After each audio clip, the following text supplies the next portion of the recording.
There is a lot happening at the state level this week, with a handful of primary races heating up and action on abortion laws happening across the country. Kentucky and Pennsylvania both have key primary races underway, one for a governor's race and another for the state Supreme Court. Meanwhile, in North Carolina, a Democratic governor squares off with a Republican legislature over a 12-week abortion ban. To unpack the specifics in each state, we're going to check in with a few state reporters. We'll start in North Carolina, where WUNC's Capitol Bureau Chief Colin Campbell has been reporting on this back and forth on this controversial abortion measure. Colin, thank you so much for being here. So tell us about this bill that Governor Roy Cooper vetoed this weekend. What did that bill do? So the top line of it, of course, is that it's a ban on most abortions after 12 weeks. There's still exceptions after that point for things like rape, the life of the mother, and fetal abnormalities. Some of those exceptions expire a little bit further into the pregnancy time frame. There's also some new notification requirements, new requirements for in-person doctor's visits that critics are saying that it's going to make it harder for women who are actually seeking abortion in the first trimester to be able to actually go through the process, particularly if they're in rural areas or it's hard for them to get to the doctor for one reason or another. So that's sort of the bulk of it. They've also paired in some unrelated things like paid parental leave and funding for foster families into this larger bill that's going through the legislature here in North Carolina. So Governor Cooper made his veto this weekend in a very public way at a rally this weekend. It seems like there's some clear messaging implied with that. Absolutely. I mean, this is a situation where there's not a whole lot of likelihood that the governor can convince Republicans to break with their party and sustain his veto here. But certainly thousands showed up to this rally. It had a very political undertone looking ahead to next year's election.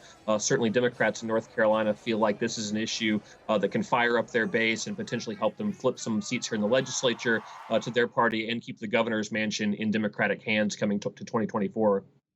So does the GOP supermajority in the legislature have the votes to override this veto? Yeah, they have just a very narrow majority, thanks in part to a particular Democrat who switched parties, became a Republican, and ultimately voted for this bill the first time around. So as long as everybody sticks with how they voted the first time this bill was passed by the legislature, that should be overridden. The votes are scheduled to take place in both the House and Senate tomorrow, Tuesday. So we could see this bill becoming law within the next couple days here in North Carolina and then taking effect with new restrictions in July.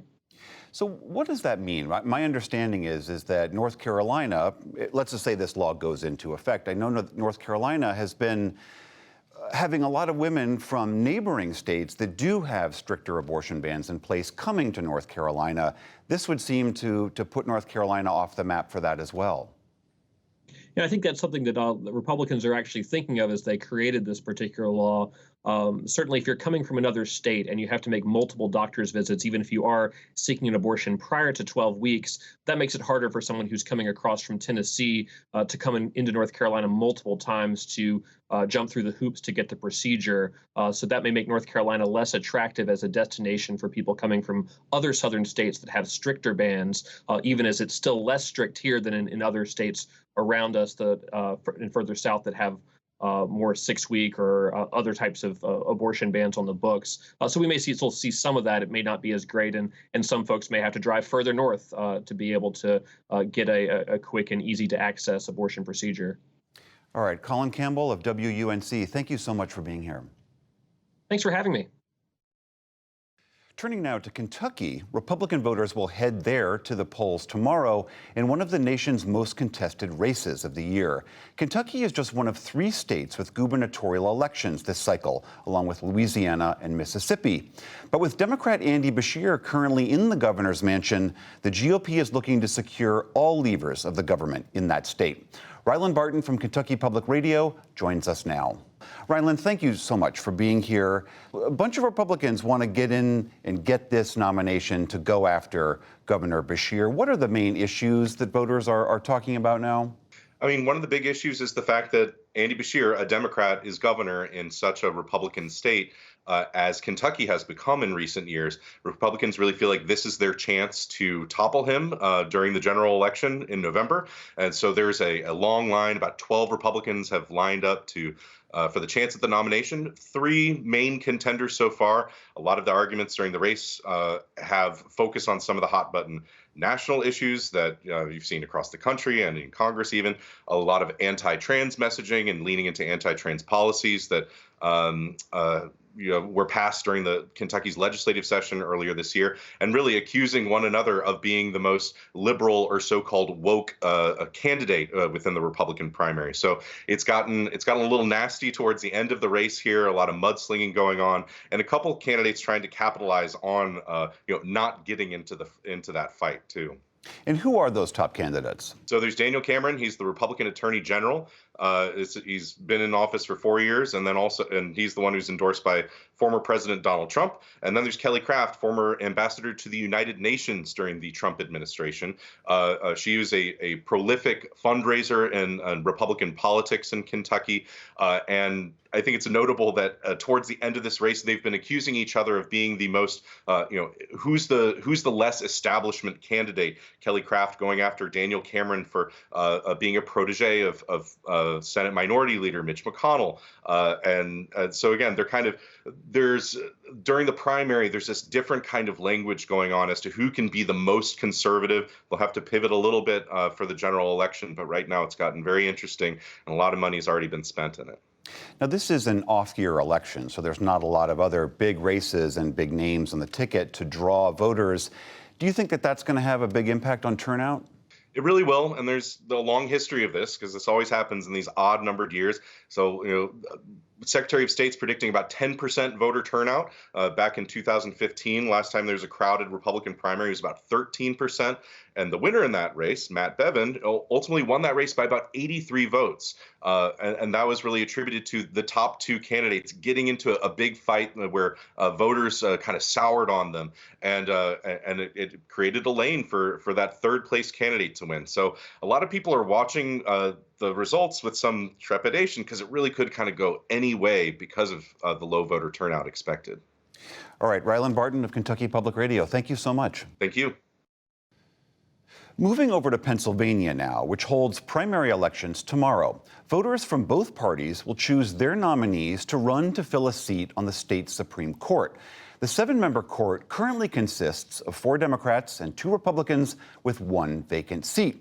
One candidate vying for the Republican nomination is Judge Patricia McCullough, who gained notoriety for approving former President Trump's attempts to halt the certification of Pennsylvania's election results back in 2020.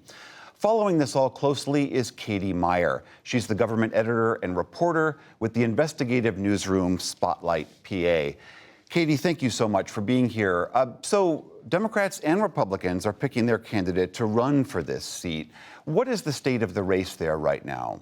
Well, there isn't a lot of polling in these races. And so really the best sense that we can get is from spending, from the fundraising these candidates have been able to do. And in the Republican side of this race, it's been pretty lopsided. Carolyn Carluccio, who's the sort of establishment pick for the seat, has far outraised Patricia McCullough. Carluccio's gotten money from, again, Republican top donors, the establishment, politicians who are already in power, as well as from major school choice donors. McCullough, the biggest part of her fundraising has really come from Doug Mastriano, who is the former Pennsylvania candidate for governor who lost last year. And he was a pretty far-right candidate, and he was very entrenched in this sort of stop the steal, election results denying movement in 2020. And so they're closely linked, those two. So Judge McCullough, as you mentioned, is part of that Stop the Steal movement. We saw certainly that former President Donald Trump has continued, despite all evidence to the contrary, claim that the 2020 election was stolen from him. Is there a sense that GOP voters in Pennsylvania are still motivated by that story? Well, we did see some evidence that that's not a huge motivating factor for Republicans in last year's election. Doug Mastriano, the candidate who had won the GOP nominee, again, he won the primary, so that does tell you something, but he badly lost the general election to Josh Shapiro, the Democrat who is governor now. So I think that gives you a sense, again, of how general election voters in Pennsylvania feel about that, and certainly Republican leaders in the state have taken lessons from that. they've really put a lot of effort into boosting Carluccio, who they think has a better shot of winning the general election in Pennsylvania.